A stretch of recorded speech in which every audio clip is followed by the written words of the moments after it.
动力不足，加油没劲儿，反倒啊还费油。谁也没想到啊，跟他有关系。来看一下现象，正常开就没事，就稍微急加点速度。你看该加油加半天了，加半天不上，对，不上，然后一下就起来了。对，就这意思。不丝滑才着，对，它闷，对，前脚闷，后脚的话它就有爆发力。对，就这意思。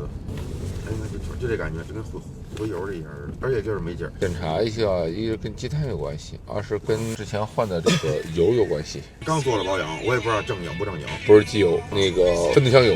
分动箱油。先解决一下这个肉这个部分吧，它没爆任何故障。没有故障。来，就加装这么个玩意儿，就导致这个结果。拆掉了啊，再试下车。现在您开着没事了啊？没事，这慢的时候它就有劲了，它踩着它走。哎，现在是丝滑的，没事了。其实上去一脚就能踩出来。对，就是一下就能踩出来。行了，不用试了，肯定没事了。那谁怎么还装个屏蔽器呀？这怎么一顿的查？不会，它就是那个干扰了。对，哎，它这个缓一下，瞬间就起来。对。那是停一下，我操，一会儿就起来的。对，缓的时间忒长。对，哎，就没事了。这个就是正常车了，现在。对，得嘞 ，OK。末尾干个大活，慢着啊，你客气，慢着啊。OK，哎。